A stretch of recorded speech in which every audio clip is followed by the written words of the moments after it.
మహబూబాబాద్ జిల్లాలో గత 4 రోజులుగా ఎడతెరిపి లేకుండా కురుస్తున్న భారీ వర్షాలకు మున్నేరు వాగి పొంగి పొర్లుతూ ఉండడంతో బయ్యారం చెరువు మత్తడి పోస్తుంది.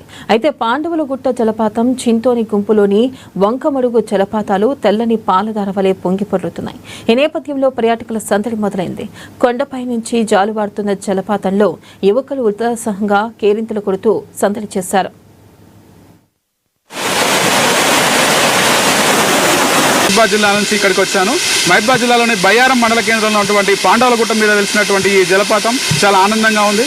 మేము నయాగరా జలపాతాన్ని వీడియోలో చూసాం కానీ ప్రత్యక్షంగా చూడలేకపోయాం. ఇక్కడికి వచ్చిన తర్వాత మాకు ఆ నయాగరా జలపాతాన్ని చూసినటువంటి ఆనందం కలుగుతుంది. కాకపోతే ఇక్కడికి వచ్చే గుట్టపైకి రావడం కొంచెం దారి ఇబ్బందిగా ఉంది. సగం వరకు మామూలుగా మట్టి రోడ్ లాగా ఉంది. ఆ తర్వాత కొంచెం రాళ్ళు ఉండడంతో కొంచెం ఇబ్బందిగా పడ్డాం. ఆ ఇబ్బంది పడ్డ కష్టాన్ని కూడా ఇక్కడికి వచ్చి జలపాతాన్ని చూసిన తర్వాత ఆ కష్టాన్ని మర్చిపోయాం. ప్రభుత్వం ఈ యొక్క జలపాతాన్ని గుర్తించి దీనికి సరైన ఏర్పాట్లు చేస్తే ఇక్కడికి వచ్చే వీక్షకులు కూడా చాలా ఆనందంగా ఉంటుంది. మహబూబాబాద్ జిల్లాలో ఈ యొక్క పర్యాటక కేంద్రంగా ఏర్పడడానికి చాలా అవకాశాలు ఉన్నాయి.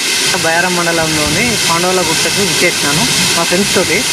ఒక అద్భుతంగా ఉన్నది. మా ఫ్రెండ్స్ మేము వచ్చేసినాం.